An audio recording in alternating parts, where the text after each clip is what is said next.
Hello, everybody. Good evening. Just wait for you guys to come in. Come talk to me. Let's see if we can get this camera from being so high. Let's see here. Hey, everybody. Good evening. Good evening. Come join me. Let's chit chat before you guys start your weekend. Let's chit chat, you guys. Hey, Mr. Naylor, how are you doing, sir?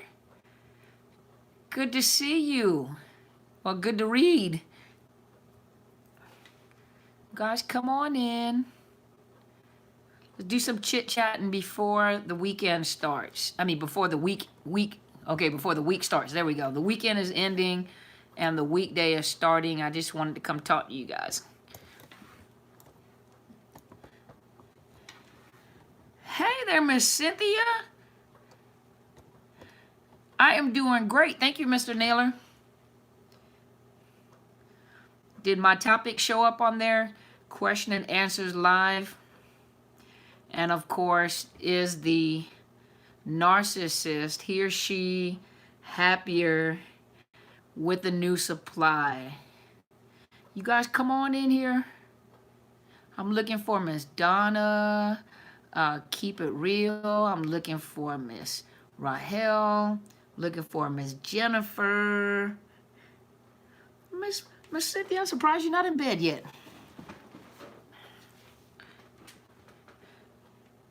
Looking for Miss Jennifer. I'm looking for Miss Kim. Have some other people that sent me some emails. Where you guys at? Hey, Miss Katricia. Miss Katricia, were you hanging last time? Did you stay the whole time? No, you're not in bed? What? Miss Katricia, were you hanging last time? Or did you get off early and go to sleep? Hey, you guys. You guys are welcome to ask any question, even though the topic is about the new supply. You guys are welcome to ask me whatever question you want to ask. Hello, everybody. It's Dr. Carmen Bryant, Psychological Health Consultants and Services with my program, Redefining Yourself. It is a program that was developed for women that are thinking of leaving but need more information or have left and are recovering from domestic violence and especially narcissist abuse. So my focus is narcissist abuse. I'm a clinical professional. I am a mental health professional. I'm a therapist, a psychotherapist, a marriage and family therapist, but I am a licensed mental health counselor. And so there's a lot of names for us. But I am a licensed mental health counselor. I am also a certified trauma professional, and I am a certified life coach. And on the certified life coach side of the house, I assist people in recovering from narcissist abuse. On the clinical side of the house, I provide all sorts of mental health services, psychotherapy. I deal with trauma. I deal with marriage and family. I deal with couples counseling. And that is what I do. And tonight, I just wanted to stop by and just talk a little bit with you guys about the new supply. And the reason why I decided to talk about that, I went and looked at some of the views. You look at the statistics on YouTube, and on the statistics on YouTube, you get to, hey, Miss Lovely One, how are you doing? I don't think I saw you on my last live once. I'm so happy that you're joining me this evening. If you have any questions, please feel free. Even though the topic says what it says, you're welcome to ask me whatever question you want to ask me. But I went through and I was looking at the statistics on my YouTube channel. So I was looking to see what videos most of you are interested in. And I noticed that the most viewed video was the one dealing with the discard, but especially whether or not the narcissist. Oh, thank you so much. I'm so honored. Thank you so much for tuning in. Thank you for your support. I really enjoy you guys' comments. Thank you so, so much. And thank you for joining me this evening. Where are you guys at? What state are you guys in over here? and over on YouTube. But I did go and look to see the highest viewed videos were the ones dealing with asking the question whether or not the narcissist is doing better with the new supply. And so it let me know as a clinician, when you look at, you guys have to excuse me, I'm looking down at the comments to see what comments are, so I'm not looking up at the camera, so I apologize. But so I'm looking down at the comments, you guys, I'm sorry. Illinois, okay, wow. So you're 1 or 2 hours ahead of Washington. Ooh, the Windy City. You in Chicago? No. I just named the whole state the Windy City. I'm sorry. But it let me know as a clinician, when I went and looked at the statistics to see what people are viewing the most, I realized that there are a lot of people hurting. And even on the statistic, it lets me know what the gender of my viewers are, and most of the gender of the people that are viewing the videos are females. Even though the program is developed for women, as you see, Mr. Naylor is on. He is also a survivor of narcissist abuse by a female, and so it applies to males just as well as it does females, and they do the same thing. Just remember that each individual person is a different individual person. But the personality disorder, narcissist, they do the exact same thing, just with different people. And they draw off of, or they feed off of people. But it lets me know by the views that there are people that are really, really hurting. And when you have been either discarded by a narcissist or you discard a narcissist, one of the biggest questions become, how is it that he or she is able to move on so quickly? Or how is it that he or she found someone so quick after 1, 2, 3, 15, 5, 20 years of relationship, and they move on as if nothing ever happened, as if you didn't invest your time and energy. And for those of you that have been discarded, for some discards, it just happens suddenly. And so happens suddenly, the pain of having someone leave a relationship, but no closure goes along with it. And I just want you to know that anytime you're dealing with a narcissist, they never allow you to have closure. They're not going to give you closure. That's not what they're going to do. You have to find your own closure. The other thing is that you were the person that discarded. You realized that this is an unhealthy relationship, and you ended up having to discard the narcissist. One of the biggest thing, you caused a narcissistic injury. And anytime a person causes a narcissistic injury where you make the person look bad, because remember, they live a life of grandiosity. They live a life of illusions. And so because of the fact that you shattered the illusion, whether it's momentarily or not, you shattered the illusion, their whole thing is to go back and punish you. They're going to punish you, and they're going to make you suffer. And it feels like a knife is being driven in your chest. For those of you that have been discarded and they moved on really quickly and found a new supply, it feels like, your chest hurts, feels like you've lost oxygen, you can't sleep at night. The thing that you do the most is wonder, why did this happen? How can a human being hurt another human being like this? How can someone hurt someone so, excuse me, guys. But how can I have my big giant cat? Sorry, you guys. I had to get his attention.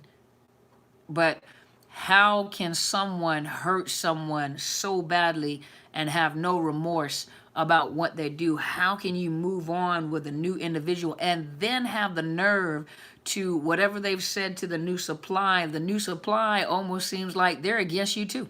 And so you have to know that that new supply doesn't know anything about this narcissist, doesn't know anything about what you know about this narcissist. So of course, whatever information the narcissist is giving this new supply, the new supply is running off of that information. And so they're unaware of you. So you either become the crazy one, they've smear campaigned you already. You're the crazy one, something is wrong with you, mentally wrong with you. And so what ends up happening is that new source of supply is now on the side of the narcissist, and they are antagonizing you as well. And here you are thinking, everything that I've given to you and how I've been good to you, and how can you have possibly done that? We have children together. We've got property together. That is the most painful experience that anybody can go through. Mr. Naylor asked a question. Let's see. The devaluation was the hardest time. Even you existing, you existing frustrates them, and they treat you like the crap on your shoe. You can never express any concern or call them on their rude action. That's because of the fact, remember, they have no empathy. They don't have they could care less. It's all about me. It's all about me. It's all about me. It doesn't matter. If they're not getting supply from you, then really you are now irrelevant. You have no relevance to them. Yes, even your mere existence, because of the fact that they are devalued. Hey, Mr. Ernest, what an honor. Thank you. But yes, definitely, you have no. Let me go back. You have yeah, your mere existence. Let me tell you another thing that bothers them the most is that when a narcissist, remember when you were in for those of you that have been in a narcissistic relationship, if you've never been in a narcissistic relationship with a narcissist, whether it was a parent, whether it is a loved one, and especially for those of you that were dating or married to a narcissist, the narcissist spent a lot of time devaluing you while you guys were together. He or she spent a lot of time telling you what you are not, what you cannot do, what you're not capable of doing. They took the time to tell you what your value was and was not. And so what happens is when you discard them or you leave or they discard you and you recover and you move forward and you do all the things that this individual told you that you couldn't do, they hate you even the more because what they told you about yourself, they actually believe it in their head to be true. That you'll never be anything without me, without them. You'll never progress. I've even heard a narcissist tell a lady, what did he tell her? He told her that, oh, that little money that you're making is not going to help anyway, and you're never going to make as much money as me. You'll never move on. You'll never do more than what I've done. And when she ended up moving on and when she ended up healing, what ended up happening was that she began to progress more without him than she did with him. And it infuriated him, like you said, Mr. Naylor, and her mere existence just bothered him. So he would do things to antagonize her. He would do things just to harass her. And one of the biggest things is to make her believe or think or perceive that the new supply that he had connected with, he was doing big and great things with this new supply. But what ended up happening was, believe it or not, everything that the old supply taught the narcissist, everything, well, hi, Miss Robbie, you made it. But everything that the old supply taught the narcissist, you know, everything that she's ever said or he ever said, what ends up happening is that narcissist takes it into a new relationship. And the biggest thing that narcissist tries to do is make you see, number one, they probably know that you're still looking at their social media. They probably know that you're still following, or you probably have friends in common with them that will let you know what that narcissist is doing. They'll always do something just to make you believe that they're doing better without you than they were doing with you. But you have to remember, you're dealing with a very callous person. We know that. You're dealing with an individual that has a very low self-esteem. They have no personal identity for themselves. Their personal identity is accomplished with whomever they connect to. They are literally a parasite. And I thought about it before I came on. If you guys know that a tick connects on a, hi there. A tick connects to a host to suck blood. We know that, right? Normally a tick will fall off their host when they get big, full, and fat, and they just fall off the host. But what if the tick gets on the host and they drink so much blood out of the host that they literally deplete the blood out of the system? Now, let's say that was possible. Most ticks cannot suck all the blood out of a host. But let's just say the narcissist is the tick, and they're sucking the blood out of a host. And they've depleted the body. The body only holds so many liters of blood, you know. And hey, Miss Lovey, what an honor. Thank you for joining me. Please ask whatever questions you guys want to, okay? But imagine the narcissist being a big old fat leech. Not leech, tick. There we go, tick. And let's just say it's possible to deplete a human body of all the blood, because there's only so many liters of blood. Let's just say that that tick is able to drain that body of blood. That's just like a vampire. Well, once the blood is depleted out of the body, you know, the tick is going to starve to death. It's going to die. Well, the narcissist, once they depleted and gotten what they wanted out of you, whatever it is, whether it was money, whether it was shelter, whether it was accolades, whether it, you know, because there's only so long that you can, you know, tell a narcissist how wonderful they are until you start discovering how awful they are. And then when you flip the script and you started telling them how awful they are, you have now, you said something here. I'm sorry. The new supply will be no different. Be no different. They live off of a script. They seek perfection and will never find it. And Father Time is working against them. Do most narcs end up alone? You know what? So I have met wives of narcissists, and I have met ex-wives of narcissists. Well, obviously so, right? And on one hand, the narcissist gets old and ornery, and they begin to, and most narcissists are pretty decent looking people. They're pretty nice looking people. Most. I didn't say all. I just said most. Because I haven't seen some booger bears. I done seen, like I used last time, some baboons and some mud ducks. I've seen some. Okay. And what I found was is that some of the ones that stayed, the supply stays with the narcissist, and they have no, you know, they live a miserable life, first of all, but the narcissist has lost their looks. Maybe they've gotten sickly, you know, and they have no other supply, and they become angry. They become very angry, very ornery, very abusive. You know, maybe they've gone physically weak, but they become very vicious. Excuse me, very vicious, very angry, and they're very angry, bitter people, just hateful people. On the other side, I've also seen where women have talked to me and said that, you know, the narcissist had been married 4, 5, 6 times, and then that narcissist is alone and can't find anybody, and they have become very angry, very bitter, and there's a possibility they can't get supplied because they're so angry and bitter that they kind of push people away or throw people, you know, well, not even throw, just not demagnetize, but push people away. People don't want to entertain them because they're just ugly, ornery individuals. Okay,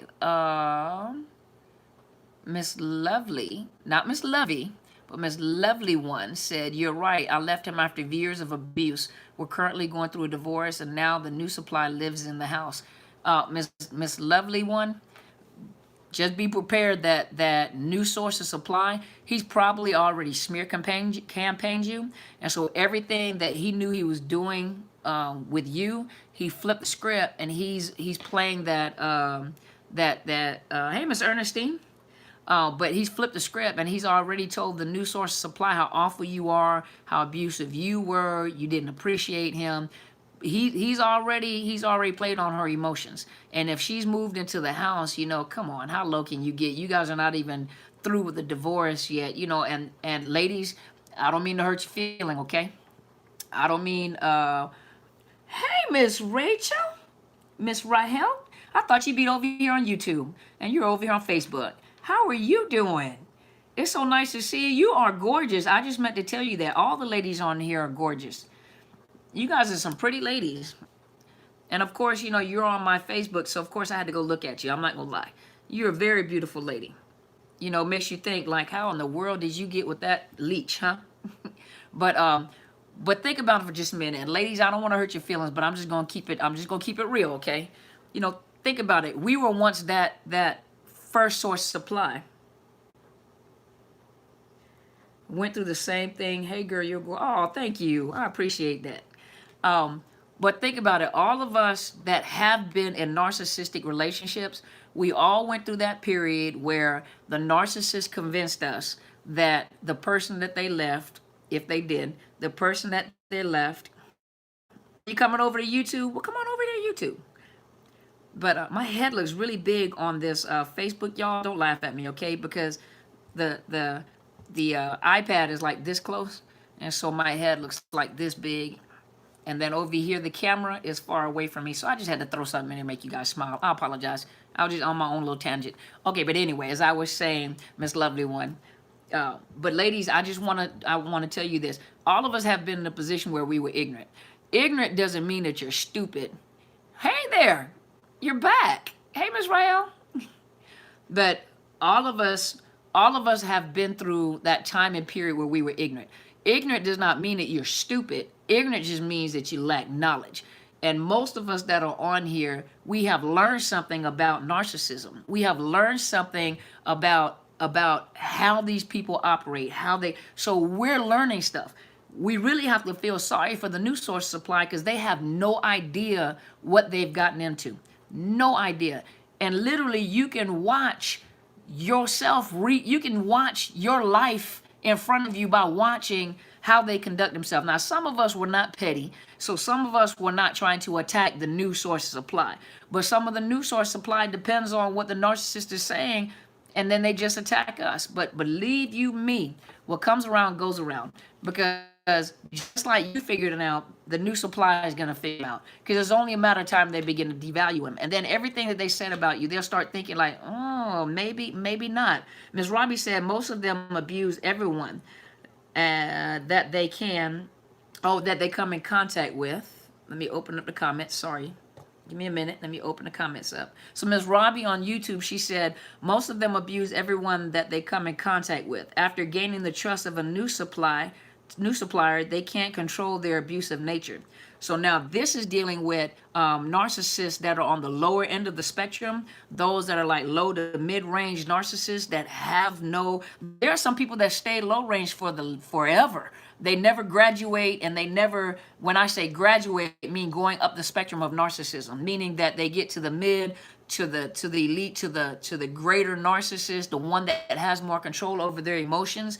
But the lower to mid narcissists, they have a lower cognitive and emotional functioning, especially those that are over. They're very blatant with what they do, blatant with how they do what they do. A lot of them, you can't have a relationship with a narcissist. You know, the covert narcissists are the ones that are very cordial on the outside. People just love them. An overt narcissist and a lower narcissist and a mid narcissist, they'll destroy every relationship they get into. They destroy every relationship that they get into. Okay, let me see what it says over here. Oh,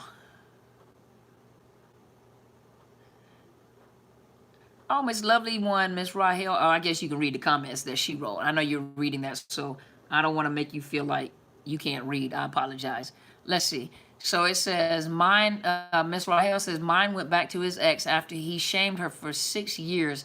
They moved in right away. Only been 8 months. They've been together since July. Remember I said on the last video that a lot of times when when you discard, you have caused a narcissistic injury. So what ends up happening is and this is most hurtful for most of you guys. I get it. I know it. You're never the only one. They always have other sources of supply. Some narcissists don't cheat. So they have different sources of supply for different reasons, finances, looks, because they make them look good. But Miss Rahel, the reason why he was able to go to his ex is, number one, you left and he did not have a new supply in place, and he was hoovering the old supply all along. So it made it easier for him to reattach to the ex. But trust you me, he's looking for a new supply because he already had that supply. And so he's already looking for a new supply. And everything that he ever said that was negative about her, he has to go back and he probably has to, well, the only reason why I said that, and I apologize, and Rahel, and this and that, trust me, it's all your fault. But your best bet is to grow from this, to heal from this, and to move forward from this. Hey, Dr. Shaletta Borders, what an honor and a privilege. Thank you so much for tuning in. You guys go follow her ministry. She's really an awesome lady. She's my classmate. Okay, let's look here. Lovely One. I'm his second wife, and yes, he smeared his first wife as well. All lies. There you go. See? So depending on how he gets in a relationship with you, listen to how he talks about his ex-wife, or listen to how she talks about her ex-husband. We'll give you an idea of what type of individual, sometimes it is a bad relationship. Not every relationship is a narcissistic relationship. Some relationships are bad relationship, but to be able to say, hey, I learned my lesson. I was immature. I wasn't ready for marriage, and they're still respectful regardless of how the other person acts. That's one thing. But when they get in and no one is ever wrong, no one is ever wrong. Hello, sis. But no one is ever wrong. They're never wrong. Everyone is always wrong. They're never wrong. They're the ones that is hurt the most. They're the ones that is abused the most by everyone around them, including their exes. That's a red flag, you guys. Let's see. Miss Rahel said, Dr. Carmen, the new supply is stalking you on Facebook from her husband's profile. I blocked her and my ex. Now she's stalking my Facebook. Girl, give her something to look at since she's stalking you. You don't stalk her. You don't go look at her page, and you don't go look at his page. Block her again. But come on. Okay, ladies. Creatures of habit. That's what Ms. Robbie said. Creatures of habit. Okay, check this out. I'm going to get you guys to chime in on this for a minute. Okay, ladies. Let me position myself over here. Check this out.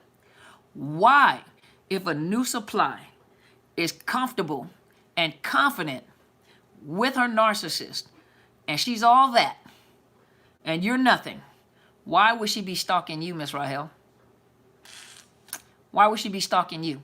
If I'm confident, I don't have a reason to go stalk you. I don't have a reason to go look at your Facebook page, right? I don't have a reason to go look at you. First of all, you're gorgeous. So he's going to put you two in a position of competition. Even though you may not say anything to him, trust you me, he's devaluing her. If she's stalking your Facebook page, he's already devaluing her. And he's probably said something about you to make her feel less than, and he's used your name. So now she's looking at you. She's trying to compare herself to you. But think about it. Why in the world, if this narcissist is the best thing since sliced bread, why would she be stalking your Facebook page? Why would she be looking? Girl, I'd give her something to look at too. I sure would. Let's look. Miss Rahel, Miss Robbie said, absolutely.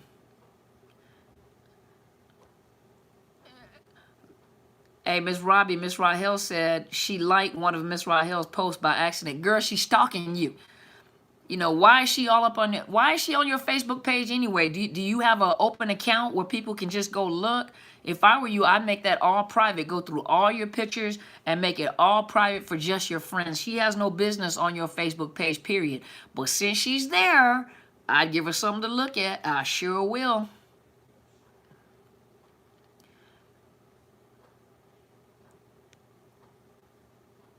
You blocked her again. She'll probably go stalk you some more. Miss Lovely One, Rahel, I'm glad to hear you're doing well. I'm good. Okay. Try to get through this divorce. Miss Lovely One, you're going to get through your divorce. I promise you. Let me tell you something. Dr. Shaletta said, yes, insecure. See? Now, this is coming from a doctor in ministry. And she said, yes, absolutely. If a woman has to stalk the ex, that means that woman is very insecure. And Miss Rahel, he left. Think about it. You were insecure, and I know I'm busting you out. I'm sorry. I was too. You're insecure, so you went and stalked. You went and probably stalked his ex-girlfriends too. And when I say stalk, probably just went and looked at them to compare yourself. That's all. That's all that means. She's insecure. You've been with him, and then she takes him right back. So now she's comparing herself to you. So, girl, I'll give her something to look at. But you need to go ahead and make your whole Facebook page private, okay? Let's see. Oh, and Miss Lovely One, what I was saying is I guarantee you this. I know this from experience. Once you divorce that narcissist, you have to go through a grief and loss period. You're going to have to, ladies, it is what it is. You're going to have to go through a grief and loss process. You're going to have to learn to get back on your feet. You're going to have to learn to be secure. You're going to have to find your tribe. You're going to have to find women that support each other. Women that stop being petty. Support each other, So what if she's pretty? You're pretty too. It don't make a difference. All of us have some type of gift or some type of talent. But the best thing is when you have all these women coming together to support each other, especially when we're in pain. When we're in pain, you don't kick somebody while they're down. We all have made mistakes. We all made some stupid mistakes. I can tell you a bunch of mistakes I made, but I won't. But the point is that, we got to lift each other up. We got to support each other. We are a tribe of women that have been through some similar things, And Miss Lovely One, I'm sorry, Miss Lovely One, I promise you this. You get that divorce, watch how many doors open up for you. But you have to be prepared. Even though there's a grief and loss process that you're experiencing and you guys haven't divorced, it's going to be a different type of, the man makes us insecure. And then Miss Robbie said, that's so true. You know what? But the thing about it is, hold on. I'm gonna respond to that, Dr. Borders. Give me a minute. I'm gonna respond to that, okay? But Miss Lovely One, when you make it through your divorce, just be prepared. Take your grief and loss process. And Miss Rahel said thank you. But I want you to go through your grief and loss process. There are going to be times where you're going to be angry. You're still going to go back to denial. I can't believe this happened. Your brain is trying to rationalize. Your brain is trying to rationalizing and bring understanding to what has happened. Learn to love ourselves for real. Exactly. But Miss Lovely One, excuse me, you're going to go through your own grief and loss process. Don't let anybody rush you through it. There's going to be sometimes you're going to go through anger. Sometimes you're going to go through, I can't believe this happened to me. You know, you're going to go through your phases. Don't disrupt the process. Go through the process, because once you go through the process and you've been through the complete process, you will really be healed. And don't jump back into another relationship. No friends, no nothing. Don't jump back into another relationship right away. Let's see. Miss Rahel said, why though, if he is the catch, why is she doing this? And then she said, thank you, Miss Robbie. Why is she doing this? She insecure, girl. And then you're gorgeous. She insecure. She's checking out her competition. She's sizing you up. She's looking at you and she's wondering, what was it about you that he loved? Because he's already discarding her. That right there is showing you that he's already, not discarding, that right there is showing he's already devaluing her. So now she's looking at you because she's now trying to live up to you. She's living in your shadow, girl. Let me see. What do I make her look at? What should I post? You ain't got to post nothing. Just you yourself on that picture is gorgeous. What you need to do is just block her and then make your Facebook page private. Go through all your pictures, make all your pictures private. Make it only for friends and family, but make it private. And then your picture that's on your, because if she can still see your picture, unless you blocked her, if you blocked her, she can't see you. But if she sees your picture, you just make sure that you got a beautiful picture up there. Give her something to look at. Let's see. Thank you for showing the ministry. I enjoyed the sermon the other day and I was crying. That's what I'm talking about. You're looking at, that is my mentor and that is my pastor. And she is an awesome, awesome lady. Thank you, Dr. Borders. But she is an awesome, awesome lady. Just blocked 2 accounts. She is so cuckoo. Of course she's cuckoo. She's being devalued. Miss Lovely One. Oh, hold on. Before I answer you, Dr. Borders, this is what I was getting ready to say. It says that men make us insecure. No, we make ourselves insecure. You know why we make ourselves insecure? Because 9 times out of 10, we're not whole when we meet someone. That's our biggest problem. And I'm not saying this just for one woman. I'm saying this for all of us. You know, and most of us, you know, we have gone through what we've gone through. We've gone through our own family trials and tribulations. We've been through bad relationships, but we really never have healed and we've never really become whole. We've never been satisfied with ourselves. Whether you're big, whether you're small, it doesn't matter. You know, men like women, you know, and I'm not talking about the narcissist now, okay? Because the narcissist will love a duck, you know, so come on, y'all. A mud duck, a wolf, a baboon. Come on. But what I'm saying is that most of us, you know, we don't know our value. Once we begin to understand our value, once we begin to put our standards up high, you don't ever drop your standards to anybody. Don't ever, ever, ever get so desperate to have someone that you drop your standards. You know, whatever your standard, you keep your standards high. Don't ever, ever, ever drop your standards. Don't ever drop your standards just because you got to have a man or you want some arm candy or you know, and he's, you know, if a man is saying a whole bunch of sweet, sexy things to you all the time and he's constantly complimenting you on your assets or always talking about what you're doing and how great this is, and that's a red flag. Don't have a conversation with me and keep on complimenting me. You know, okay, compliment, I can take a compliment, but when they become excessive with it, that's a red flag, y'all. But a lot of us women, we've never had, our mothers didn't have confidence, you know. So how do they teach us confidence? I'm not saying everybody, because I've heard You know, there's some mothers out there that have some confidence and taught their daughters how to have some confidence. But you never ever drop your standards and just accept anything. One thing that my mentor says is that one thing that she will not tolerate is disrespect. Well, that goes for us too.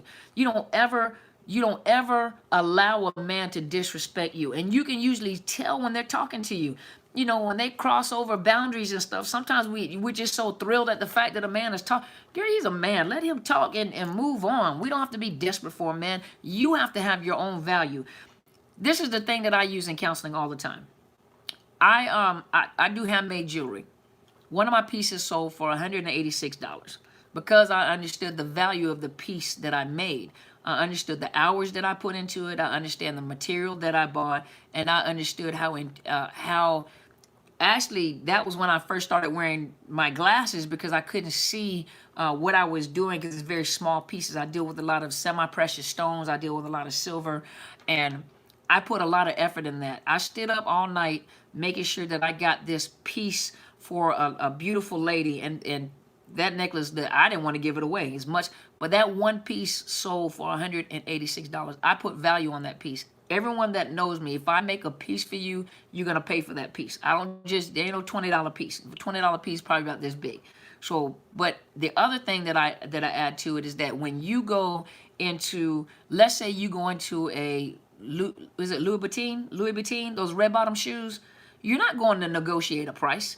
You are not going to negotiate a price. They understand the value of their shoes. Or even if you go into a designer purse store, you're not going to go in there and negotiate the price of if you come in there asking how much something costs, or, you know, do you have something that's less than that? They know that you don't have the money to buy it, you know. So if we can assign material, Michael Jordan has tennis shoes. He started off with Nike. Believe it or not, Prince designed his first tennis shoe. And he had a contract with Nike, and now Air Jordans are their own tennis shoe. But you're paying for his name. His name has value. And look how much they're paying for his shoes. They have value. They're quality shoes. They're just very expensive. You're paying for his name. He understands his value. So if people can do that to materialistic things, then why can't we add value to us? We have to have value for ourselves. You know, a man can't assign value on us. They're only going to respect us as much as we respect ourselves. Okay, I'm getting off my tangent. Okay, let me look. So Miss Lovely One said, I'm actually looking forward to the divorce. I don't feel like I lost anything. He was never a husband to me. Go, girl. See? Miss Rahel said, that's right, Lovely. You deserve to be happy and alone with yourself and your kids. And you helped me that day, I'm telling you. That's so sweet. And then Miss Rahel said, this supply told me he had a bad anger issue. That's why they broke up. And he told me she cheated, so I don't know what the truth is. Girl, neither one of them probably tell the truth. He's probably lying anyway, you know, so it doesn't matter. But if he had, you got to believe some of the things that the ex said, because if he had a bad anger issue, physically abusive too, and he went back to his ex, you already know it's 10 times worse than it was when he left the first time, because she was dumb enough to take him back. Let's see.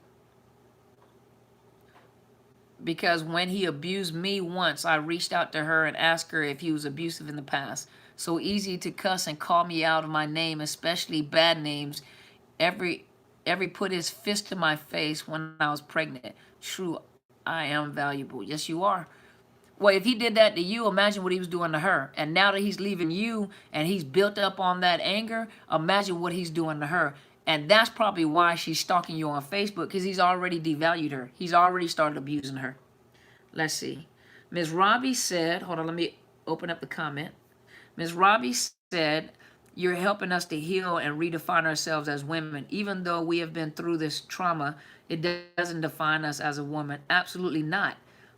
That's it, finding our worth and value. And then Dr. Border said, you better say that. I would start preaching, but... Listen, but I mean, think about it. A lot of times women have been through things. And it's the shame behind what we went through. Dr. Border said, this is her new beginning. Embrace it and don't look back. Miss Lovely One, no, Miss Rahel, Dr. Border said, this is your new beginnings. Embrace it and don't look back. A lot of us have been through a lot of stuff that we just didn't deserve. You know, a lot of things that, a lot of abuse that we, and even Mr. Naylor, you know, he told his story. He gave me his story. But a lot of us have been through things in life and been through relationship, and we've been in a relationship because we didn't, the certain relationship we didn't understand our value. And so, you know, a lot of us were desperately seeking someone to love us, but the biggest thing was is that we didn't love ourselves. And then the sad part about it is that many of the women live in shame. You live quiet, you live in shame because it's embarrassing. It is. It's embarrassing. Like Dr. Borders, you know, she's a doctor. I'm a doctor. Imagine the other women, you know, that hold doctorate degrees, women that work these elite jobs, women that are housewives. It doesn't matter who you are, but abuse is abuse is abuse. And for all of us, it was an embarrassing moment, you know. I told my story before. I didn't tell the whole story, but I told my story before. You know, I was in the military. I was a senior ranking leader in the military. My heart was to help other women that were in, and I helped a lot of soldiers that had been abused in their childhood and being abused by their husbands at the time that I was helping them. But at the time that I was helping them, I was being abused at the same time. And to be honest with you, that's why I have empathy for women that are living in shame, because I was living in shame. I thought that I would be less valuable to my soldiers. I thought I'd be less valuable to my leadership. It wasn't until all those years later that my most beloved Command Sergeant Major told me if he would have known, he would have interjected for me. He would have went and helped me. But I was so afraid and ashamed of being mocked or laughed at, you know, or the soldiers wouldn't respect me anymore. So I put all my effort into helping soldiers. I helped soldiers come out of domestic violence situation. I helped soldiers get resources. I stayed up late at night to talk to them on the telephones or go to their homes and talk to them to bring them value. You know why? Because I was living vicariously through them. I figured, you know, no one has helped me, so I'm going to do something that no one has done for me. And I did. It wasn't until I became older and I have the mentor that I had now that's been with me for the past 12 years, where she showed me how valuable she was. And then the sisters that I have, my tribe that I belong to, show me that women can be empowered, women can be beautiful, big, small, skinny, doesn't matter who you are, doesn't matter what color or shade you are, doesn't matter what nationality you are, but to come together, and no one ever made me feel ashamed or embarrassed about what I went through. When I began teaching, you know, way before I began teaching, so many women started coming out and talking about their experiences, phone calls, sitting in counseling. And I realized that most of us went through the same thing. We were embarrassed. We were ashamed. We didn't want our family members to know. And that is the big secret. That is the thing that keeps us in bondage in domestic violence. And then for some of us, we desperately wanted the families to work. We desperately wanted our children to have fathers, and the fathers were abusive. You know, thank you so much, Miss Rahel. I'm honored. Thank you. But most of us have been through, you know, traumatic events. Sometimes you've been, you know, dishonored by your fathers, your mothers. You didn't have good relationships. So 9 times out of 10, if you didn't have a good example of a relationship, what kind of example are you going to follow? Let me scroll down a little bit. Let me see. Okay. Let me go over here and look at these comments.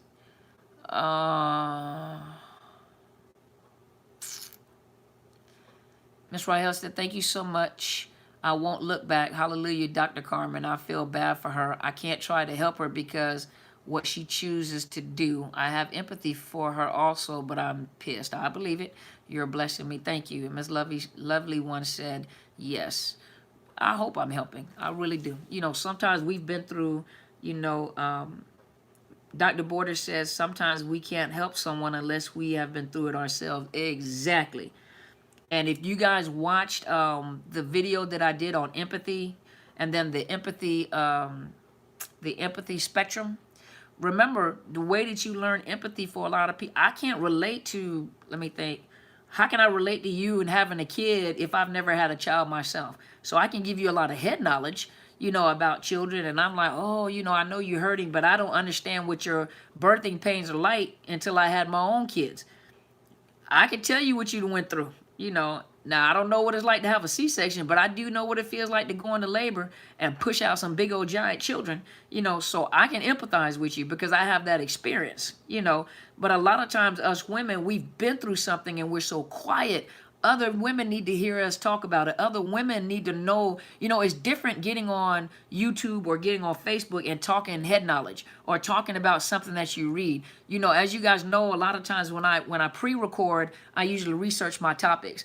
I know it's in my head. I know what I want to talk about, but I want to give you guys some good information and give you guys some information where you can go look it up yourself from where I was reading it from, and the thing about it though is in that when I talk to you about it, I'm talking to you also about experience, because not only am I a clinician, not only do I sit with women day in and day out, 6 days a week, hold on, 4 days a week, there we go, 4 days a week. Then on top of that, a lot of you that contact me, via email, and we talk about this all the time, but I can empathize with you.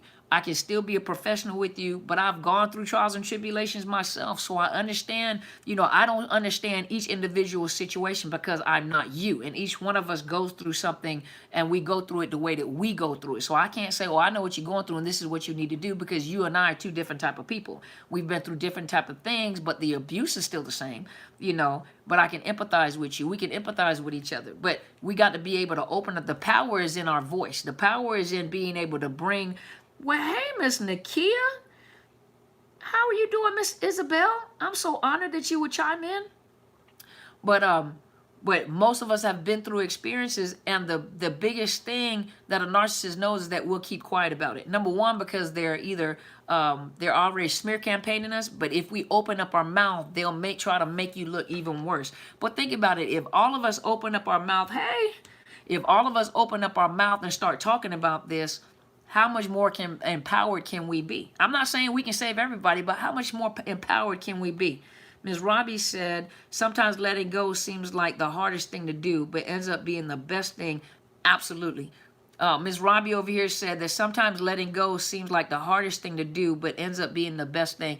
Especially, and Ms. Lovely one said, right? Let me roll down.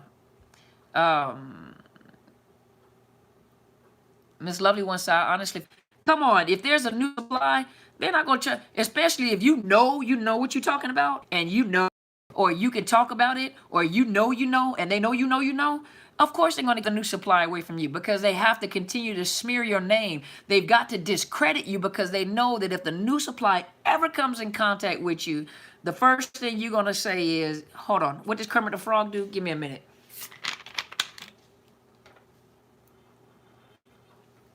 And that's all I'm going to say about that. They already know that if the new supply comes in contact with you, that you're going to tell all the secrets. And 9 times out of 10, all the secrets that you give them is exactly what they're doing to the new supply. Let's see. Miss Rahel said, she's going through exactly what I went through. Shake my head. Can't reach out. God will make that happen, not me. And then you said, lovely, we can't tell them, though, so you think they will listen? No, it's not your job. Hopefully you guys are still on my Facebook. I think it's a low network connection, you guys. Let me know you guys can still see me or hear me, okay? Over here on Facebook. I don't know what happened to the network. I think a lot of people are on tonight. But let's see. First of all, think about this. Let me see. And Ms. Lovey said, I won't tell her because I know she won't believe me, but I pray for her. Yes, prayer. Think about this for a minute. What purpose does it serve for you to go talk to the new supply? First of all, you're going to get frustrated because they're going to defend the narcissist, right? That's the same thing you used to do. They've talked, the narcissist has talked about you long enough to know that, has talked about you bad enough to know that the new supply is going to defend him or her. You guys let me know if you guys can still see me over here on Facebook. It says recording and the network connection is low. Can you guys still hear me or see me? Let me know, you guys. Jesse, you said something happened. Okay, give me a minute.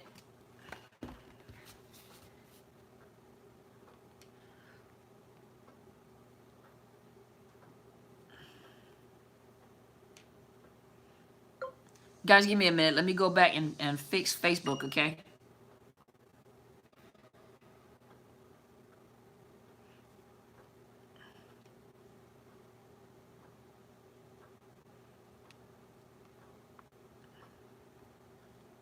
Give me a second, you guys. You guys ask questions if you want to. I can still answer. I'm multifaceted. I can do a lot of stuff. Let's see. You guys still there? You guys still live on YouTube?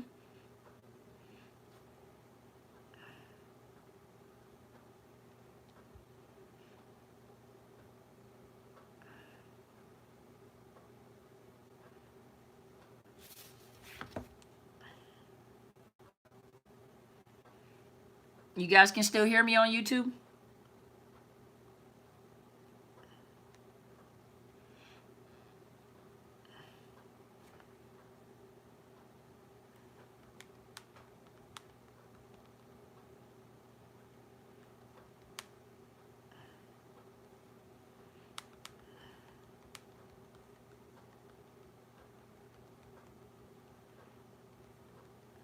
You guys still there?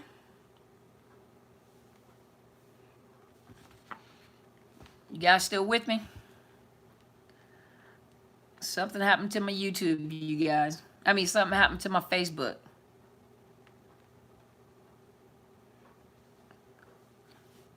Are the YouTubers still there? You guys still here?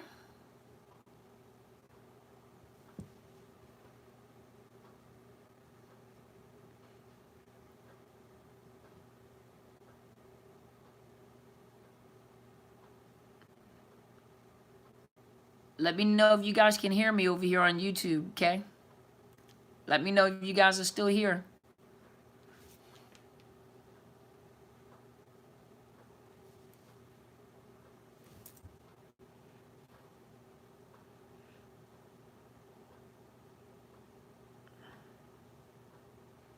I don't know what happened, y'all.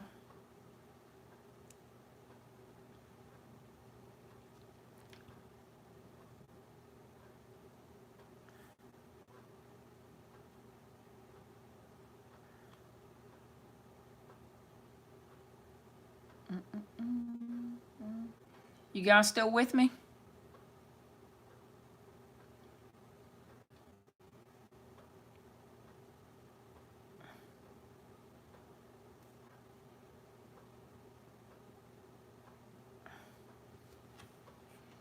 Okay.